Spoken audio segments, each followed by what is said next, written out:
Bienvenue pour votre émission Dispute en Doom, partir, tout quitter, se rapprocher de la nature, ça en fait rêver beaucoup, peut-être encore plus depuis le début de la crise sanitaire. On s'intéresse aujourd'hui dans cette émission à ceux qui ont franchi le pas, qui ont choisi de vivre différemment, aux frontières ou en dehors des codes de notre société. Leurs motivations sont philosophiques et écologiques. Je suis ravie d'accueillir mes 4 invités qui ont accepté de partager avec nous leur mode de vie hors du commun. Bonjour à tous les 4, bonjour Jonathan Attias. Bonjour. Adepte de la désobéissance fertile, soit le désir d'inventer un nouveau monde en allant vivre dans les bois, quoi qu'en disent les lois et les conventions sociales actuelles.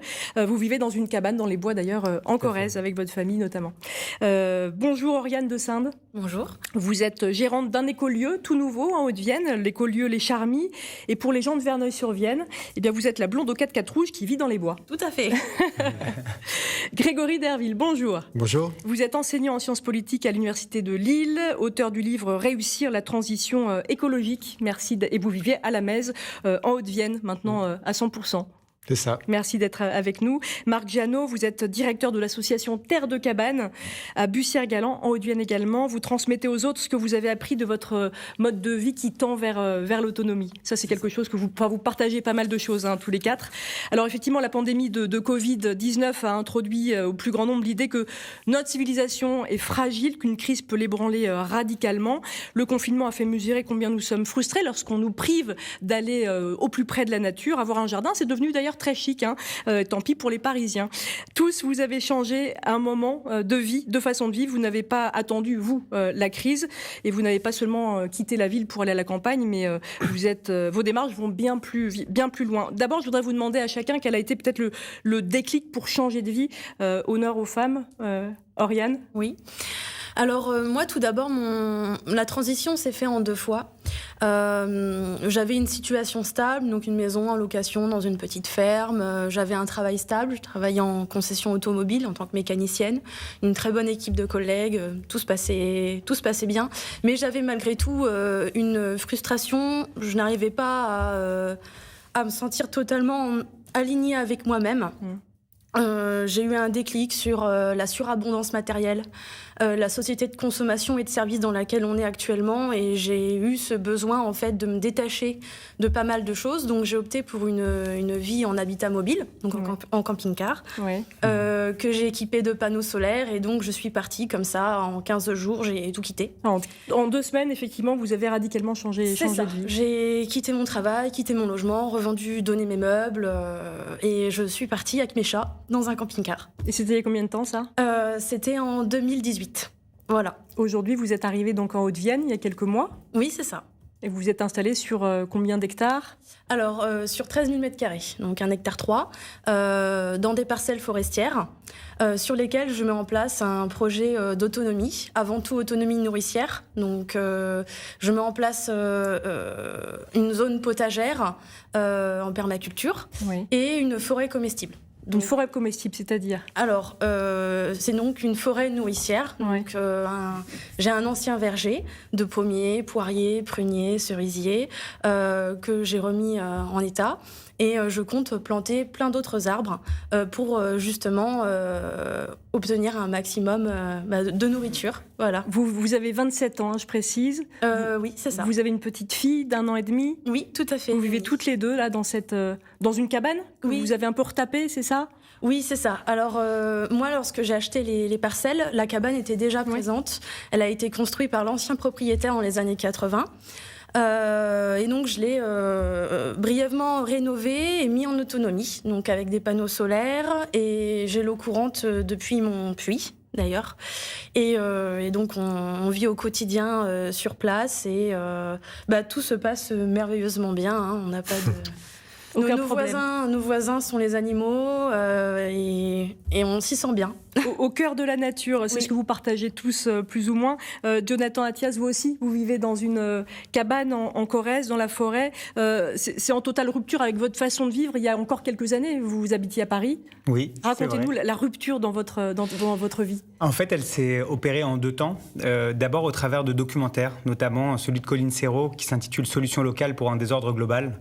J'ai réalisé qu'il y qu'il y avait un accaparement du vivant et j'ai eu comme une émotion qui m'a pris véritablement, qui n'était pas juste de la raison, mais véritablement quelque chose de trip qui m'a fait dire que je ne pouvais pas laisser faire. Et donc, je me suis intéressé aux semences paysannes et essayé de changer la loi à ce moment-là. On y est parvenu avec un ami en 2016 et donc on était très Suite à contents. votre documentaire, effectivement, vous avez fait changer la loi sur l'échange de semences paysannes. Tout à fait. Un documentaire qui s'intitule Déclic de conscience qu'on peut retrouver d'ailleurs en libre accès. Et ensuite, j'ai essayé de mettre en place un grand nombre de préconisations dans mon quotidien en ville, mais je me suis aperçu que même si j'avais cette conscience qui m'habitait, être dans un environnement qui était lui-même hors sol faisait que je ne pouvais jamais faire partie de cette solution à laquelle j'aspirais. Vous habitiez à Paris? J'habitais à Paris, tout à fait.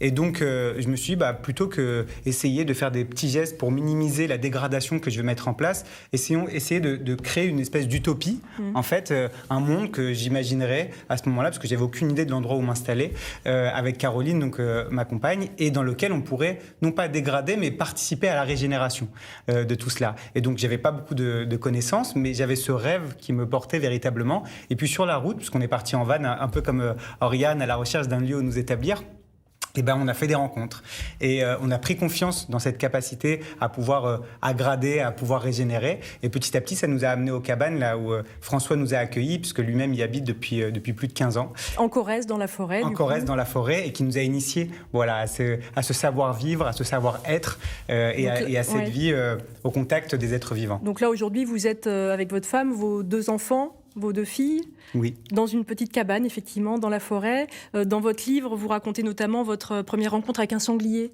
Tout à fait, tout à fait. C'est sûr. Racontez-nous cette anecdote. On a complètement changé de voisinage. Ouais. C'est-à-dire que quand il a fallu, puisque nous aussi, on est autonome, donc en énergie, en eau, et on essaye de l'être de plus en plus d'un point de vue nourricier. Quand il a fallu nous raccorder justement à l'eau depuis la source, on a dû faire dérouler une centaine de mètres et donc faire face potentiellement à des déconvenus, donc des animaux sauvages qui pouvaient venir. Et un jour arrive un sanglier qui me voit faire, mais qui voit cela d'un mauvais œil et qui commence véritablement à me menacer, me grogner. Ouais. Et donc le réflexe que j'ai eu à ce moment-là, d'abord j'ai été pris de tétanie parce que évidemment tout s'emballe, j'ai peur et tout, et ça a été de signifier ma présence sur le territoire d'un point de vue très trivial, très primitif, en grognant à mon. Vous avez grogné aussi. Exactement. Et en fait, de cette façon-là, j'ai pu signifier un peu ma présence, et c'est comme ça que le sanglier a eu confiance finalement en ma présence, parce que en restant silencieux, je représentais une menace. Et petit à petit, c'est des codes comme ça qui s'établissent, où on essaie de comprendre notre juste place sans trop l'imposer évidemment, mais en existant et ne pas rougir de cette présence-là, parce que je pense qu'elle peut être vertueuse, et c'est ce qu'on essaye de mettre en place et de transmettre aujourd'hui dans notre façon de vivre. Et on en reparlera évidemment, juste il peut y avoir parfois un fossé entre ce qu'on imagine, ce qu'on fantasme quand on est à la ville et qu'on veut aller à la campagne, et puis la réalité. Il y a un agriculteur, je pense que vous partagez tous effectivement cette vision, il y a un agriculteur qui vous prédisait un hiver un peu difficile, parce que vous êtes arrivé, je crois, il faisait plutôt beau, c'était plutôt l'été. Comment s'est passé votre premier hiver dans cette petite cabane? C'est-à-dire que en fait, le rapport au temps change radicalement, parce qu'on va chercher à vraiment assouvir nos besoins les plus primaires, à savoir se chauffer, se nourrir, avoir tous les besoins vitaux, et en fait tout le reste va devenir superflu. Donc nous on fait face à un moment donné au gel de notre conduit, et on va essayer de trouver des moyens pour nous retrouver de l'eau assez rapidement. Nous on scie tout notre bois à la main, d'une année sur l'autre évidemment, mais on va faire en sorte de bien avoir assez de bois pour cela, d'avoir un poêle qui soit assez conséquent. Et en fait c'est autant de temps qu'on va attribuer à cette vie-là. Moi j'ai coutume de voir qu'avant j'avais un patron qui était un employeur. C'était quoi votre premier métier? J'étais dans la production audiovisuelle, je concevais des émissions de télé à Paris. Et donc j'avais ces contraintes-là auxquelles j'étais soumis. Maintenant mon patron c'est la nature. Et donc et ma contrainte c'est l'autonomie, sauf que c'est un patron que j'ai choisi et que je suis heureux de servir finalement, puisque je suis soumis au cycle des saisons et du temps, mais ça me va bien parce que ça permet de me reconnecter aussi à un certain nombre de choses pour lesquelles je ne l'étais pas. Donc voilà, c'est pas toujours évident, c'est clair, entre le rêve et la réalité, mais ça nourrit beaucoup, je pense, intérieurement, et puis dans ce qu'on accomplit en mettant les mains dans la terre, je pense que tout le monde peut en témoigner ici. Ouais. Alors Marc Jeannot, vous, ça fait plus de 20 ans que vous avez fait ce choix de changer aussi de vie. Racontez-nous comment vous êtes arrivé à construire cette cabane dans laquelle vous vivez en Haute-Vienne, à Bussière-Galant, et cette association Terre de Cabane, tout est parti de 1999 et la Grande Tempête. Et même avant la Grande Tempête. Même avant la tempête. En un mois, on a vécu 2 phénomènes climatiques assez remarquables, puisqu'on a vécu les inondations de l'Aude en novembre 1999. Donc en l'espace d'une nuit, la nuit du 12 au 13 novembre, on a tout perdu. C'est-à-dire que tout ce qu'on a pu accumuler en une vie, en pensant qu'on était très attaché à ces biens matériels, a disparu, avec 2,50 m d'eau dans la maison. Et puis en novembre, donc la grande tempête, la grande tempête de décembre ensuite, effectivement, où là je découvre en Creuse, où je suis né, des paysages totalement dévastés, des micados géants, là où j'avais plaisir à aller courir au marché quand j'étais plus jeune. Donc ça a été vraiment un déclic. À l'époque, je travaillais pour un grand groupe international. Et donc j'ai pris conscience effectivement que cette accumulation de biens était totalement superficielle et ne répondait pas du tout aux attentes profondes que j'avais. Donc avec ma compagne, on a monté un projet, le projet Terre de Cabane. Donc j'ai fait une formation de charpentier. Oui. Donc j'ai quitté effectivement le groupe pour lequel je travaillais pour faire une formation de charpentier et on a monté le projet Terre de Cabane donc à Bussière-Galant. Elle est comment votre cabane aujourd'hui ? Très bien, très confortable. Donc c'est une cabane que j'ai construite en bois et en paille. Donc j'ai utilisé effectivement tous les acquis que j'ai pu avoir par la formation que j'ai faite à l'époque, et puis par les documentations, les rencontres, construire effectivement un projet de construction, d'autoconstruction, voilà, donc dans une cabane effectivement qui est petite, elle fait 40 mètres carrés, mais c'est largement suffisant. Donc on a pris conscience aussi de cet aspect, d'où le nom du projet Terre de Cabane, puisque la cabane est l'unité la plus petite d'habitation qu'on peut imaginer.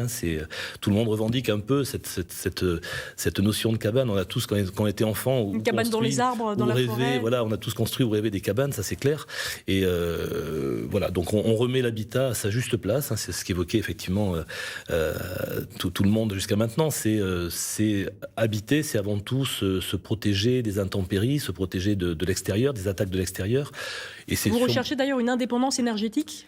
Nous sommes partiellement, voilà, enfin, on l'a été totalement à un moment, puis j'ai été artisan quelque temps, donc pour des raisons purement matérielles, j'avais des machines qu'il fallait faire tourner, donc on a quand même accepté à un moment de se raccorder au réseau par nécessité, mais sinon on est effectivement autonome sur l'aspect de l'eau, sur l'aspect de l'énergie, et bien entendu au niveau de la nourriture. Ça fait maintenant 15 ans qu'on a investi le site à Bussière-Galant, donc on est depuis quelques années totalement autonome, on est végétarien, on a fait le choix effectivement de ne pas manger de produits carnés, donc ça nous permet effectivement d'avoir une autonomie totale sur notre site. Grégory Derville, alors vous n'habitez pas dans une cabane, contrairement à nos 3 autres invités. Alors vous êtes enseignant à la fac de Lille, vous viviez dans le nord de la France. Qu'est-ce qui vous a amené à vivre là complètement dans cette petite commune de La Meyze en Corrèze, dans une maison ? Alors, j'ai pas eu de déclic, contrairement à beaucoup de personnes qui sont dans cette dynamique-là. En fait, j'ai enseigné j'ai très longtemps été un écolo bobo des villes, en plus, assez classique. Enfin, souvent, je dis, j'avais je faisais la totale, quoi, le tri, le vélo, manger bio, etc., mais tout en vivant en ville. J'avais la sensibilité, mais ça allait pas forcément plus loin. La sensibilité pour la protection de l'environnement, mais ça allait pas forcément beaucoup plus loin. Et puis il y a une quinzaine d'années, j'ai pris un cours sur l'écologie politique, sur le politique environnemental. Et là, le fait d'animer ce cours, de l'actualiser, à chaque fois qu'on lit des articles et qu'on modifie son cours, en fait, progressivement, je descendais des marches, quoi. Et en fait, la prise de conscience a été très très progressive. Donc il y a pas eu, je peux pas me souvenir d'un moment d'une vidéo ou d'une conférence dont je sois sorti en me disant j'ai pris une claque, je dors pas pendant des jours et des jours, comme c'est quelque chose qui est souvent décrit. Moi, ça a été une cheminement, longue descente, voilà, une longue descente. Pas aux enfers, rassurez-nous. C'était quand même, au bout d'un moment, c'est douloureux, c'est de se rendre compte qu'en fait, on assiste à une espèce de tragédie quand même, d'une certaine manière, quoi. On voit ce qui est en train de se passer, on en parle autour de soi, et puis on a l'impression que de parler à des gens qui disent « Ah ouais, c'est vrai, ça craint, ah ouais, c'est vrai, ça craint », et puis que pas grand-chose ne change, et même moi, je ne changeais pas grand-chose. Donc du coup, il y a des sentiments de culpabilité qui se mêlent à ça, des sentiments d'urgence, l'inquiétude pour ses enfants, sa famille, son avenir. Bon, donc il y a eu un moment où s'est imposé quand même l'idée que je ne pouvais pas continuer à parler parler de changements radicaux. Sans vous-même changer. Sans moi-même m'engager dans quelque chose qui est beaucoup, beaucoup moins radical que ce que vous trois avez fait. Moi, je reste quand même un pied dedans et un pied dehors de ce monde mortifère, quoi. Mais il y avait quand même à un moment l'appel un peu impératif d'aller vers quelque chose qui soit plus autonome, même si c'est pas forcément ce que je recherchais le plus, et qui soit, je me reconnais beaucoup dans ce que tu disais tout à l'heure, sur l'idée de recréer quelque chose qui soit positif et constructif. Il y a eu un moment où je me suis dit, je passe mon temps à me dire comment je peux réduire mon impact, mon côté mortifère, délétère, etc. Et à un moment, je me suis dit, je vais pas passer ma vie non plus à essayer de réduire et faire moins de bêtises. Et je vais essayer de consacrer le temps qui me reste à être constructif, donc planter des arbres, enfin transformer un écosystème, recréer des liens sociaux et faire de la permaculture aussi. Voilà. Ça ressemble un peu à la... Vous êtes collapsologue, Grégory ? Alors je sais pas si on peut dire que je suis collapsologue parce que ça laisse entendre que c'est une espèce de caractéristique ou d'étiquette qui serait partagée par les uns et qui du coup nous séparerait du reste de la population. Alors par contre, si on entend par collapsologue la conviction que on est dans un système qui ne peut que à terme que s'effondrer pour des raisons écologiques, énergétiques multiples, là oui, c'est une prise de conscience qui pour moi relève de l'évidence. Alors il y a beaucoup de gens qui connaissent pas effectivement ce que c'est que la collapsologie. Alors ça vient de l'anglais to collapse, qui veut dire s'effondrer. C'est la théorie en fait de l'effondrement qui est notamment conceptualisée en France par l'agronome Pablo Servigne que vous connaissez. Mais c'est quoi concrètement être collapsologue ? Est-ce que vous l'êtes d'ailleurs aussi vous, Jonathan ? Je pense qu'à partir du moment où on a conscience des rapports scientifiques et donc des effondrements systémiques qui sont prédits, parce qu'en fait depuis 50 ans, depuis le rapport Meadows et le rapport limite à la croissance en 1972, on sait qu'on va aller vers un épuisement des ressources, vers des catastrophes qui vont se dérouler de façon cyclique, systématique. Voilà, on ne peut plus nier cela. Maintenant, aujourd'hui, c'est vrai qu'on a l'impression, comme tu disais, qu'il y a comme une espèce de pensée illuminée par rapport au terme de collapsologie. C'est simplement prendre conscience que si nous maintenons nos impacts, notre façon de vivre actuelle comme on le fait, eh ben, on y court tout droit. Et ça, c'est vraiment la voie qui est prise par notre humanité. En tout cas, la crise qu'on connaît depuis un an, la crise du Covid-19, rentre dans les scénarios imaginés par les collapsologues. Tout à fait, oui. En fait, le point de départ, c'est qu'il peut y avoir une crise qui vienne du point de vue géopolitique, du point de vue sanitaire, du point de vue économique, du point de vue des ressources, et qu'elle va entraîner d'autres, en fait, ensuite dans son sillon. Je l'espère absolument pas, et je veux pas parier dessus. Simplement, aujourd'hui, on doit se préparer, et surtout, on doit avoir envie d'une autre forme d'humanité, parce que celle que l'on a aujourd'hui, elle est destructrice. Et à y appartenir, eh ben, nous qui avons des enfants, quand on en parle, on ne sait pas ce qu'on doit leur dire. Moi, j'ai envie de me regarder dans les yeux, notamment, et me dire, on va y arriver. Parce que s'il n'y a pas d'espoir, alors, dans ce cas-là, en même temps, les détracteurs de la collapsologie disent que c'est cynique de tabler sur le fait que la moitié de la population, en gros, risque de disparaître, et que ceux qui s'en sortiront seront ceux qui auront réussi à créer des communautés résilientes dans lesquelles on pratique la permaculture, etc. Ils préféreraient, eux, les détracteurs de la collapsologie, éviter la catastrophe et non pas forcément préparer des communautés avec les survivants de l'hécatombe. C'est ce qu'on entend dire. Oui, en fait, je pense que c'est important d'avoir conscience de l'état actuel du monde et de vouloir prendre cette souffrance-là pour en faire une force de résilience visant à créer de nouvelles sociétés, mais des sociétés qui soient accueillantes. Tout ce que l'on met en place en vous écoutant les uns les autres, c'est de l'accueil, en fait. C'est ni plus ni moins que de la sensibilisation, parce que on aime le monde, en fait. On aime les humains avant tout, et c'est notre façon de dire, on veut y arriver. C'est pas du tout un repli sur soi, contrairement à ce qu'on peut s'imaginer. C'est que peut-être que nous avons cette conscience, et que cette conscience-là anime toutes nos actions quotidiennes, et que c'est un appel aux autres pour dire, suivez-nous. Allons-y, on a besoin de le faire d'un point de vue sociétal, de le faire tous ensemble, collectivement. Donc, voilà, moi je pense que la prise de conscience est absolument nécessaire pour ensuite embrayer sur la possibilité d'une autre façon de vivre au monde et une autre façon d'habiter. C'est ce que vous faites, les uns les autres. Marc, vous vouliez réagir ? Oui, simplement sur le mot collapsologie, comme tous les termes qui sont un peu des termes nouveaux, novateurs, ils sont connotés. Et ce qu'il faut, c'est rendre à la collapsologie sa vision positive du monde et pas sa vision négative. Ce qu'on est en train de vivre depuis maintenant un an, c'est un phénomène de collapsologie. Le monde, la société s'est effondrée. Qui aurait pu imaginer il y a 2 ans en arrière que nous accepterions de bon cœur de rester chez nous, de nous confiner et de remplir de manière autonome des attestations justifiant qu'on puisse sortir. Enfin, personne ne l'aurait imaginé. On aurait effectivement, il y a 2 ans en arrière, imaginé ça. Les gens nous auraient ri au nez. Finalement, cette crise, elle renforce vos convictions ? C'est surtout qu'elles permettent de confirmer ce que nous pensons depuis longtemps, à savoir que, et je rejoins ce que tu dis, c'est plus une adaptation à un monde. Quand on a commencé le projet Terre de Cabane il y a une quinzaine d'années à Bussière-Galant, quand nous accueillions des groupes scolaires ou des groupes d'adultes, on essayait de faire prendre conscience aux gens que certains de nos gestes étaient des gestes mortifères, pour reprendre tes termes, et qu'on pouvait effectivement, par des changements de comportement, essayer d'avoir un impact réduit sur notre environnement. Il y a quelques années, on a pris conscience que c'était plus ça qu'il fallait faire, qu'il fallait au contraire expliquer aux gens qu'il fallait s'adapter à un système qui est en pleine mutation. De toute façon, le système est en train de changer. Les gens qui pensent que le climat ne changera plus sont soit des aveugles, soit des fous. Je crois qu'on a conscience effectivement que notre monde est en train de changer. Le virus qui nous frappe aujourd'hui en est la preuve. Les canicules qu'on a vécues, les phénomènes de 99 dont je parlais tout à l'heure sont effectivement la preuve que notre monde est en train de changer. Donc après, il y a deux façons de voir les choses. C'est effectivement soit être climato-sceptique et dire non, je ferme les yeux puis c'est pas vrai et on passera outre. La science nous sauvera. C'est ce que tout le monde a un peu imaginé, que la science nous finirait par nous sauver. Soit effectivement être conscient que rien ne peut sauver l'humanité si elle ne prend pas conscience que la réduction de nos consommations et de notre mode de vie est la seule porte ouverte à un avenir, je dirais pas radieux, mais en tout cas possible. Oriane, il y a aussi la question de l'insertion sur un territoire, parce que vous êtes tous effectivement convaincus, d'autres le sont comme vous, qui ont changé leur façon de vivre, mais quand on arrive sur un territoire, on se rend compte aussi que vous êtes une minorité. Comment vous ont perçu les voisins ? Vous êtes connue comme la fille aux 4x4 rouges qui vit dans les bois à Verneuil-sur-Vienne ? Oui, tout à fait. Alors au début, j'ai fait un peu peur. Les voisins se sont un peu inquiétés parce que j'étais encore en camping-car et du coup, le temps de faire les travaux, j'ai des amis qui sont venus m'aider. Ça fait un petit peu de monde qui passait alors que plus personne n'allait dans ce bois. Et au fur et à mesure, ils ont bien vu que je ne mangeais pas et que je voulais justement redonner vie à ce lieu qui avait été abandonné depuis des années, que je voulais redynamiser la biodiversité qui était en place, que j'avais un projet d'avenir, justement au vu de la conjoncture actuelle.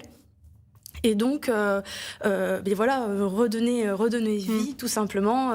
Donc, il y avait de la méfiance au début, finalement, que vous avez réussi à... Oui, tout à fait. Mais alors, j'ai eu la chance d'avoir une voisine qui, elle, a grandi, en fait, dans ce village et qui a pu un peu m'informer sur comment ça se passait sur le lieu. Et au fur et à mesure, le voisinage s'est rendu compte qu'ils n'avaient pas à avoir peur, au contraire. Et ils sont même ravis de ce que je fais actuellement.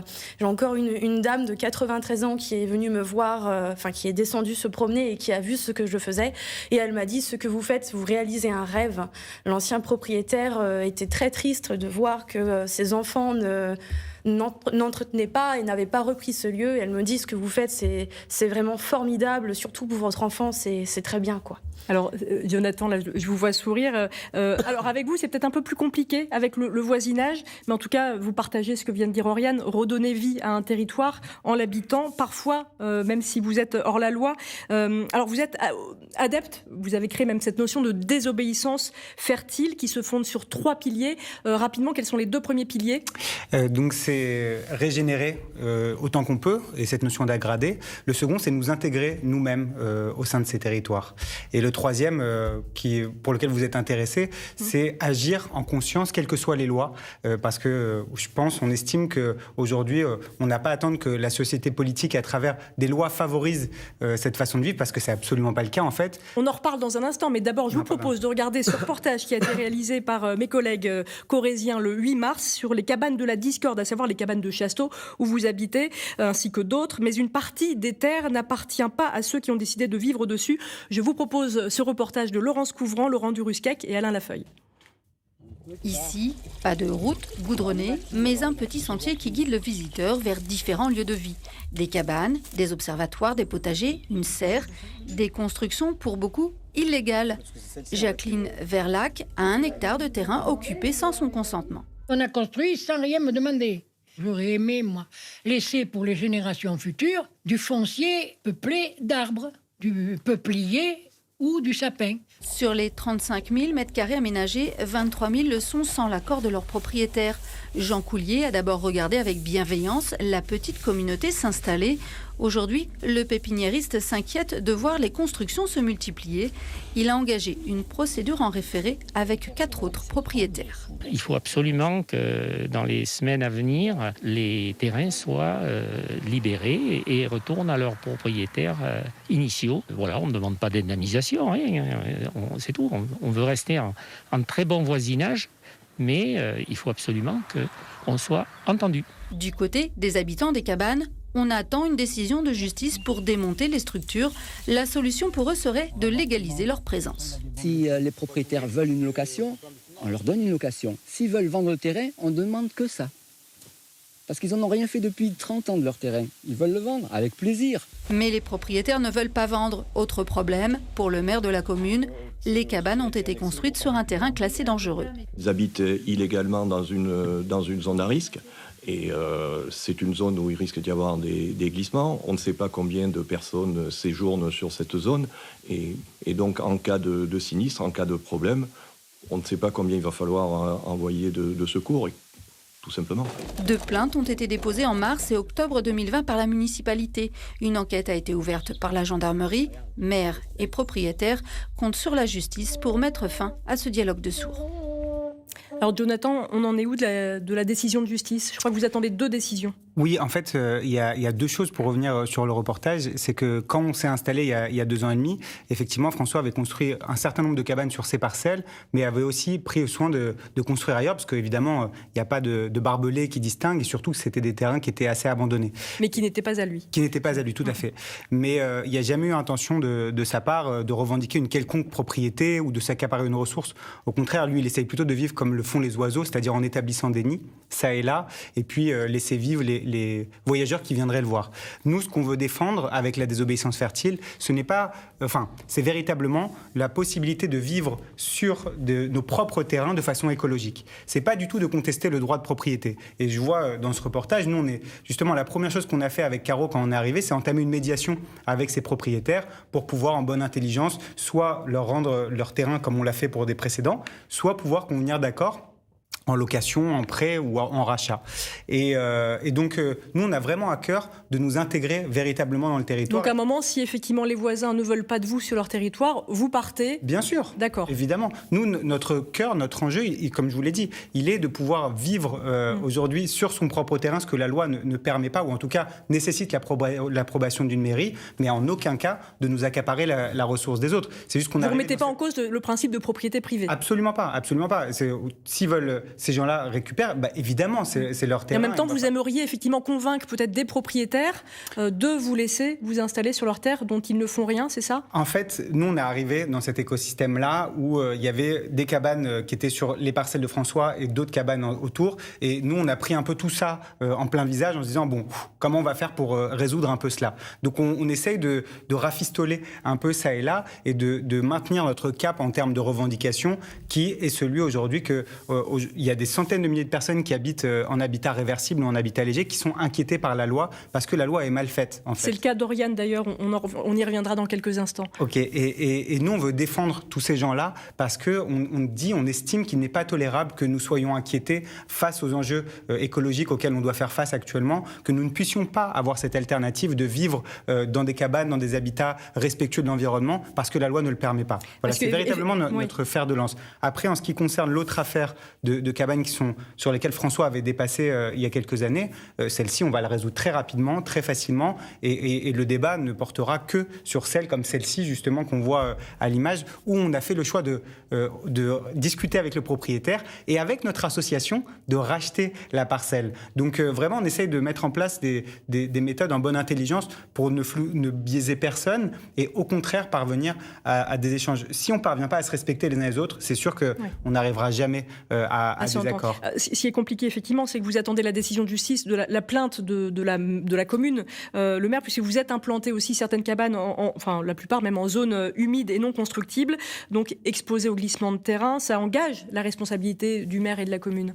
En fait, si vous voulez, aujourd'hui, soit on a une mairie, une commune qui est favorable à cette façon de vivre, donc soit elle va fermer les yeux, soit elle va mettre en place un certain nombre de dispositifs pour tolérer et légaliser la présence, soit, dans le cas de notre commune, elle va tout mettre en place pour diaboliser et saboter cette installation. Donc là, typiquement, on est face à une mairie qui veut littéralement empêcher que nous puissions vivre de cette façon-là. Et plus nous allons nous exprimer avec véhémence et avec détermination, et plus en face, elle va vouloir résister et véritablement s'acharner contre notre façon de vivre. Si la justice donne raison à la commune, vous serez obligé de partir ? Certainement pas. Nous, la justice, on va aller sur ce terrain-là absolument, mais il n'est pas question que non seulement nous ayons à rougir de cette façon-là de vivre, ni même qu'on détruise des cabanes qui sont sur nos propres terrains. Ça, c'est une certitude. On espère que tout ceci-là se fera collectivement en bonne intelligence, mais on restera définitivement sur ces cabanes-là, c'est clair. Alors, Oriane, vous n'êtes pas tout à fait dans le même cas de figure. Vous êtes, vous, sur vos terres que vous avez acquis en Haute-Vienne. Vous êtes confronté à la loi aussi qui vous interdit d'habiter dans une maison, parce que vous êtes sur un terrain aussi non constructible, un espace boisé classé, mais il y avait ce chalet qui existait, donc vous êtes aussi à la frontière de la loi, il y a une tolérance, c'est ça l'administration ? Oui, c'est ça. Alors, c'est en pourparlers pour l'instant à la mairie, mais dans ma situation, d'après les actes de vente précédents et le plan cadastral, les vues satellites, les cartes IGN, ce chalet est bien présent depuis les années, officiellement 80, mais bon... Même avant. Oui, voilà. Mais en fait, si vous voulez, là, l'administration. Oui, pardon. C'est pas grave, allez-y. Disons qu'actuellement, on ne peut pas me demander de détruire en fait cette cabane parce qu'elle est présente depuis bien trop longtemps. Les infractions au code de l'urbanisme sont révolues. On peut être poursuivi pour infraction, responsabilité pénale 6 ans après fin des travaux et civile 10 ans après travaux par la mairie. Mais moi, ce n'est pas mon cas en fait. Donc, je ne suis ni raccordée à l'électricité, ni raccordée à l'eau.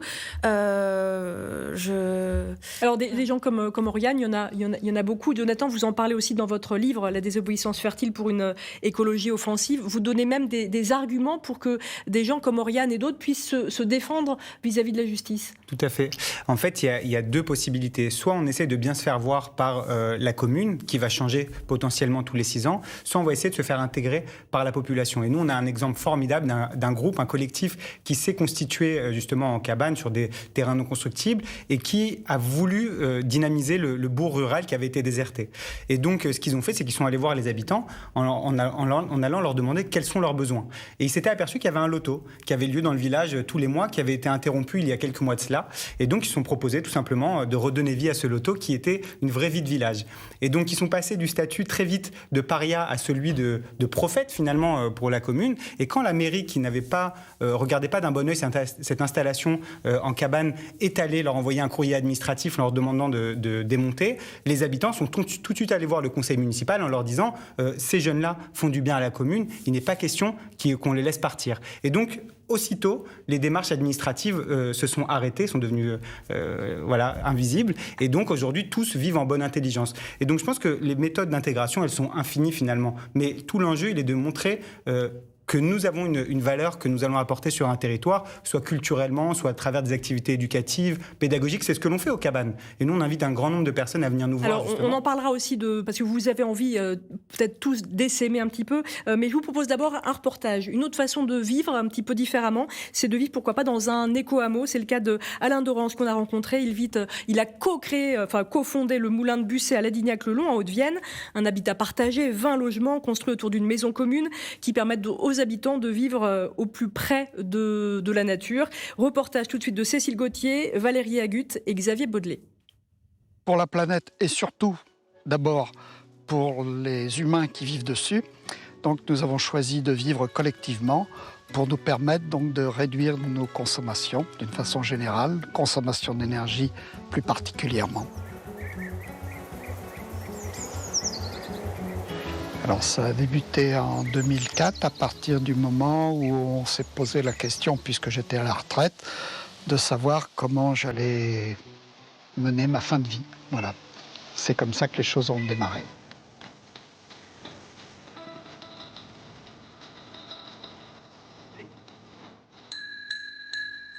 Les repas pris en commun, un atelier collectif, des jardins partagés, une voiture mise en commun, voilà, un certain nombre de choses comme ça.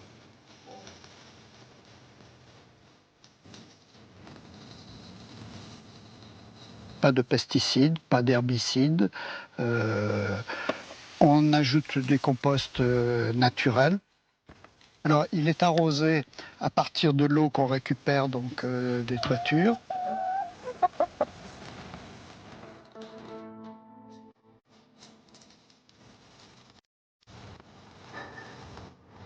Donc là, vous avez une véranda orientée au sud. L'hiver, le soleil est bas, il pénètre donc dans la véranda.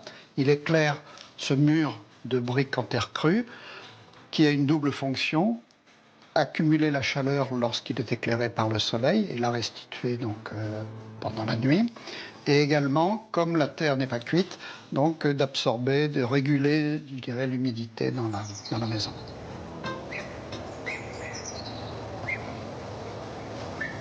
Alors financièrement, donc d'abord on a un statut de société civile immobilière, de SCI. Comme dans toute SCI, donc ils ont les personnes qui ont investi donc ont eu un certain nombre de parts sociales au prorata de ce qu'ils avaient versé.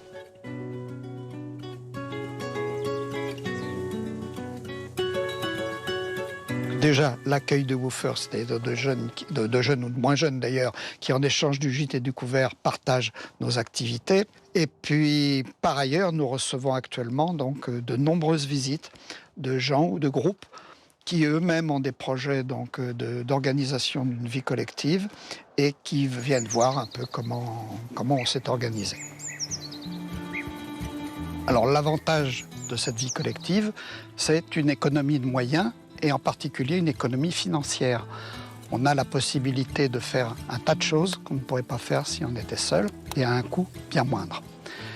Les inconvénients, c'est que les statuts, disons, qui nous sont proposés en France ne sont pas adaptés à ce genre de vie. Alors, Marc Giano, vous viviez non pas en communauté, tout seul, mais vous êtes en lien avec votre entourage, ça c'est aussi important. La recherche de l'autonomie, ce n'est pas forcément l'autarcie. Ah, pas du tout, bien au contraire. Alors nous, c'est vrai que par rapport à ce que tu pouvais évoquer tout à l'heure, nous on est beaucoup plus légaliste dans notre fonctionnement. C'est-à-dire quand on s'est installé à Bussière-Galant, on a déposé un permis de construire sur un terrain qui n'était pas du tout à l'époque prédisposé à accueillir un projet comme le nôtre, puisqu'on est sur une zone Natura 2000 qui était pilotée par le parc régional. Donc c'était pas un terrain constructible au départ ? Pas du tout. Donc on a eu deux chances en fait, c'est que le parc régional Périgord-Limousin, qui pendant quelques temps nous a regardé un peu avec une certaine inquiétude en se demandant quels étaient ces hurluberlus qui venaient monter un projet d'accueil de classe pédagogique sur un lieu qui était classé Natura 2000. Et ils ont vite compris en fait que notre projet correspondait parfaitement avec la charte Natura 2000. Et la commune de Bussière-Galant, qui nous avait vendu le terrain, a été un grand soutien pour qu'on puisse obtenir les permis de construire sur ce terrain-là. Donc quand je dis qu'on est des gens plus légalistes, je pense effectivement à Alain Dorange qui a monté aussi un projet en faisant des déclarations de permis de construire, etc. Mais les lois sont faites pour évoluer. Et ce que tu évoques effectivement aujourd'hui par rapport à cette entre guillemets interdiction de poser une cabane sur un terrain qui n'est pas constructible et de changer des PLU, ce sont des lois qui sont faites pour... Les plans locaux d'urbanisme, PLU. Pardon ? Les plans locaux d'urbanisme. Pardon, oui, effectivement. Ce sont des lois qui sont faites pour évoluer. Une loi est inscrite dans une temporalité d'une société, dans un lieu et dans un espace précis et défini. Donc vos actions, elles ont ce mérite effectivement de faire bouger les lignes et de permettre effectivement de s'interroger sur qu'est-ce qui aujourd'hui peut permettre de faire évoluer la loi pour que des projets comme les vôtres, qui globalement sont quand même respectueux de l'environnement, qui sont respectueux d'un cadre de vie et de la nature, puissent effectivement trouver leur place et être moins confrontés en tout cas à des réglementations qui sont un peu rigides, un peu psychorigides même. Je veux dire, c'est vrai qu'aujourd'hui, par rapport à un agriculteur qui utilise des pesticides et qui va effectivement polluer des cours d'eau ou polluer son voisin, votre action est beaucoup moins dérangeante, je dirais, dans l'absolu, et donc c'est en ça qu'il faut que les lois changent. Mais les lois, pour qu'elles puissent changer, ça suppose effectivement une implication dans la vie civile, dans la vie citoyenne, voilà, par nos votes, par nos actions citoyennes, on peut effectivement faire bouger les lignes. Et puis c'est parce que la société civile évolue que la société politique va ensuite faire évoluer le cadre. C'est parce que nous, on va faire un pas de côté vis-à-vis de la loi, qu'ensuite elle va s'adapter et on sera nombreux à l'affirmer. Donc on espère qu'il y a beaucoup de monde qui sortira un peu la tête, parce que finalement on se cache beaucoup quand on est en habitat réversible pour pas faire de bruit vu que la loi ne nous est pas favorable. Mais nous on incite vraiment à faire corps et voilà, et pour ensuite faire évoluer la loi et faciliter ces installations futures. Grégory Derville, quel est votre regard sur peut-être vos voisins qui vivent dans des cabanes ? Vous avez fait un choix qui n'est pas le même. Vous vivez dans une maison en pierre qui existait déjà. Qui existait. Que vous avez retapé. Non, même qui pas, était parce déjà qu'en fait, on a aménagé un petit peu, fait les travaux d'isolation, mais en fait, la maison était déjà parfaitement habitable. C'est une situation qui est très différente, des enfants plus grands. C'était un projet familial, et puis avec une très grande grange que j'avais envie d'aménager aussi, que j'ai toujours envie d'aménager d'ailleurs. Donc l'idée, c'était plutôt par rapport à la question qu'on abordait tout à l'heure de la question du cynisme. En fait, mon idée était plutôt de prendre un lieu tel qu'il était et de le transformer petit à petit, d'aménager des bâtiments existants et puis d'y installer 2-3 logements de tailles différentes, de créer un verger, de créer un jardin-forêt, d'installer tout ce qui peut être nécessaire pour faire en sorte qu'une dizaine de personnes au moins sur ce site, dans une logique d'écolieu, un petit peu comme le reportage qu'on a vu juste avant, puissent satisfaire l'essentiel de leurs besoins en étant en plus insérés dans l'environnement local, dans le voisinage, etc. Avec l'envie aussi d'essaimer, de prodiguer des formations, des stages. Oui, alors ça ça fait partie de mon métier, de donner des cours, et voilà, je suis enseignant, donc c'est vrai que quand j'ai fait mes premières formations à la permaculture, très très vite, je me suis... En 2 mots, parce qu'on n'a pas dit, et je suis sûr qu'il y a plein de gens qui ne savent pas ce qu'est la permaculture.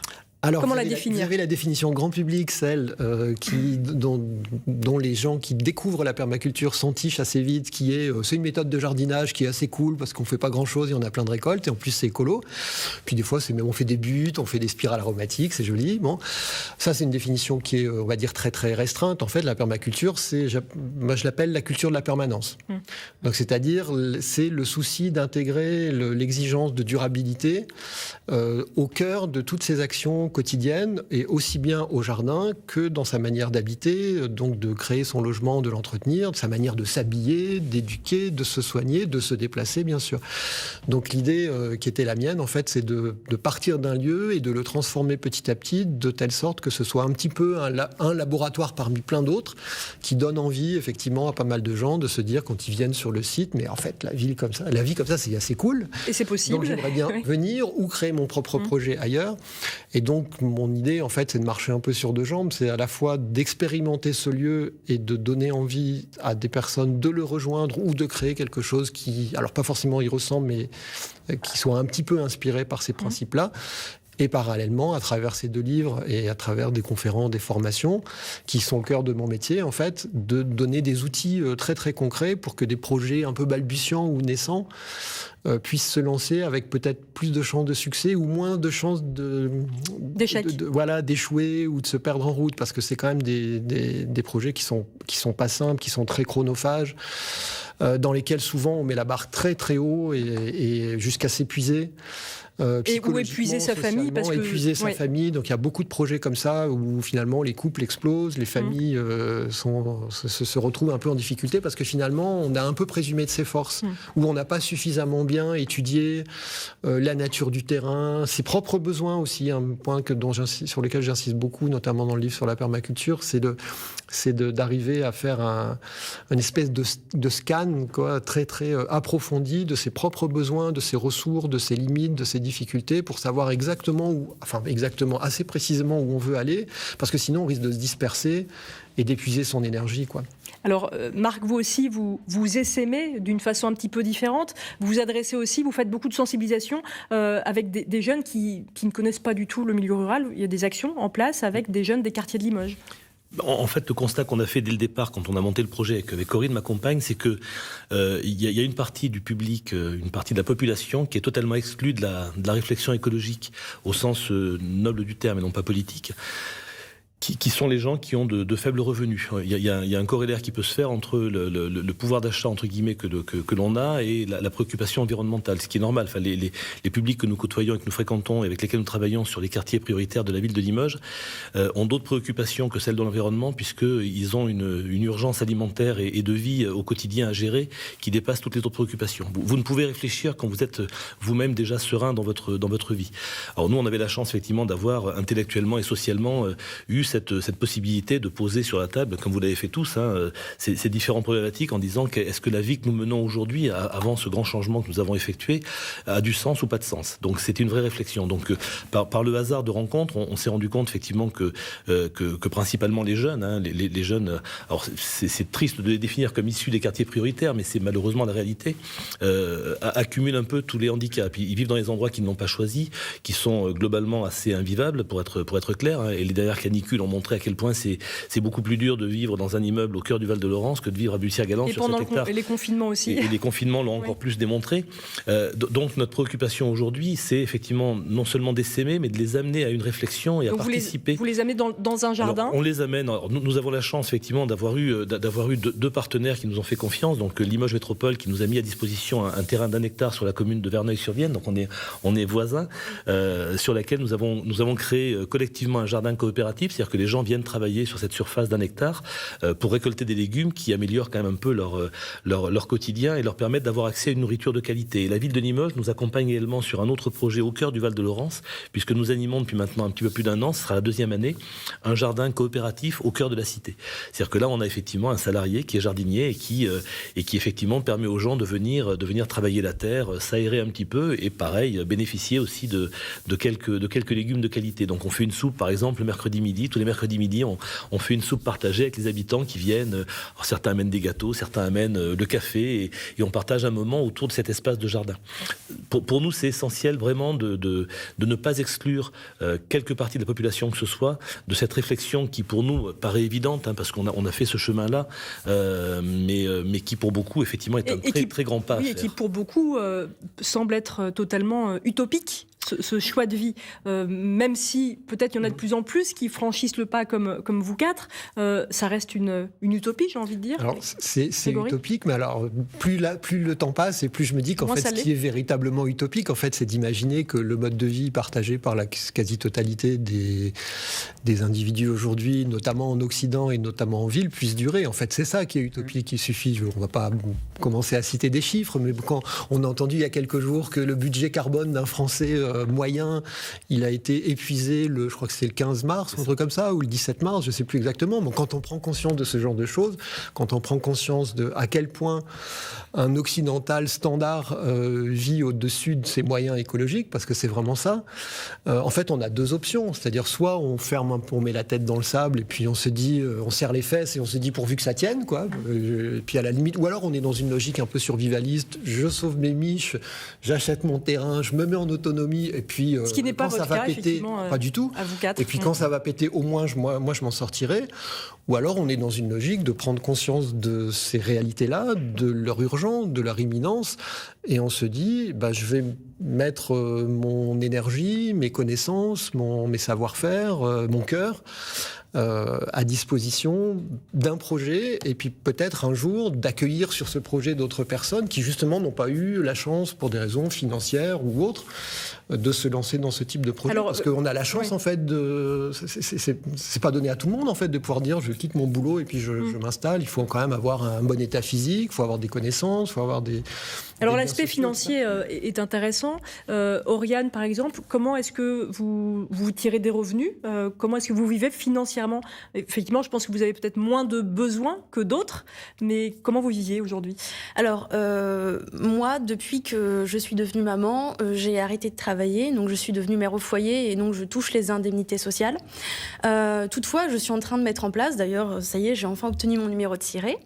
Donc je mets en place un projet de maraîchage qui va me permettre de pouvoir subvenir à mes besoins en travaillant de façon partielle pour pouvoir aussi éduquer ma fille, parce que je tiens énormément à faire l'instruction en famille.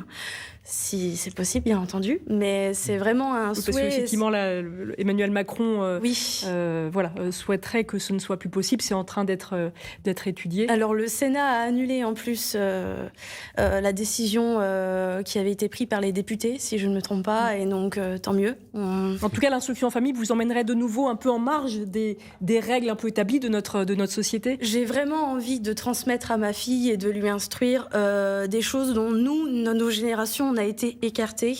On est conditionné depuis enfant à vivre d'une certaine façon en s'éloignant des choses les plus essentielles et les plus simples qui puissent exister. Comment entretenir, travailler la terre, comment se nourrir, aller au circuit court, au plus simple.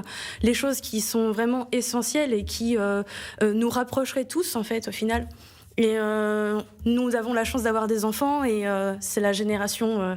pour moi, ça va être une génération... C'est le monde d'après. C'est ça, et c'est vraiment... J'ai énormément d'espoir et j'espère vraiment lui inculquer les valeurs qu'il faut pour un monde meilleur. Voilà. Jonathan, avant je crois que votre fille va à l'école maternelle. J'en ai deux, ouais. L'aînée va à l'école, c'est son choix. Oui. Voilà, elle a voulu y aller. Et la plus jeune est avec nous. Et on verra comment ça va se passer pour la suite, sachant que moi, personnellement, je veux pas que mes enfants puissent porter le masque toute la journée quand je vois tout ce qui se passe. Donc, on prendra les décisions les plus appropriées pour la grande. Et puis, on verra l'insertion que souhaitent avoir les deux, en fait, dans la société. Je pense que c'est pas parce qu'on va faire une instruction en famille ou une instruction alternative qu'on va désociabiliser nos enfants. Bien au contraire, nos filles, elles sont au contact d'énormément de monde chaque jour et elles s'enrichissent énormément. D'ailleurs, on le voit lorsqu'on a des interactions avec d'autres groupes, elles vont vraiment vers les autres. Elles sont très avenantes, justement, beaucoup plus peut-être que des enfants qui seraient qu'avec des enfants toute la journée. Et juste pour rebondir sur... ce qu'on dit vis-à-vis de l'utopie, enfin, Grégory, vous l'avez parfaitement dit, mais il est impératif aujourd'hui, effectivement, et c'est merveilleux qu'il y ait toutes ces initiatives, qu'on puisse rendre accessible financièrement cette façon de vivre. Nous, si aujourd'hui on s'est mis un peu en désobéissance fertile, c'est parce que le foncier est inabordable, parce qu'un terrain constructible ne permet pas aux gens, à moins de s'endetter sur 30 ans, de pouvoir vivre proche de la nature. Et il y a véritablement quelque chose à mettre en place par rapport à ça, et nous, on espère œuvrer avec plein d'associations, parce que finalement, construire en terre-paille, et en dur d'argile, ça coûte pas cher et ça nécessite juste des connaissances qu'il est possible de transmettre. Et on parle beaucoup d'autonomie maraîchère, nourricière, mais je pense que la première autonomie à laquelle on peut se familiariser et pour laquelle on pourrait transmettre, c'est notre habitat. Finalement, celle qui nous coûte le plus cher et sur laquelle on pourrait aider. Donc, c'est merveilleux ce que vous entreprenez. J'espère que nous aussi, on va pouvoir nous intégrer dans les années à venir dans cette dynamique-là pour montrer qu'un autre monde, non seulement est possible, n'est pas utopique, mais souhaitable finalement et qu'il est accessible. Merci beaucoup. Alors, pour aller plus loin, si ce que Jonathan vous a dit sur la désobéissance fertile vous intéresse, je vous engage effectivement à lire ce livre intéressant, qu'on soit d'accord d'ailleurs avec vous ou pas. Donc, la désobéissance effectivement fertile pour une écologie offensive. Vous pouvez aussi aller sur le site internet désobéissancefertile.com. Je vous propose aussi de vous procurer les 2 livres de Grégory Derville, donc La permaculture en route pour la transition écologique, et le 2e livre, le tout dernier, Réussir la transition écologique. Voilà. Merci beaucoup à tous les 4 d'avoir participé à notre émission. Vous pouvez aussi aller sur les réseaux sociaux. Terre de Cabane, vous êtes présent. Oriane, vous êtes présente aussi avec la page sur Les Charmis, votre écolieu. Merci beaucoup à tous les 4. Vous pouvez revoir cette émission, évidemment, sur Internet, et je vous dis bonne journée. Au revoir.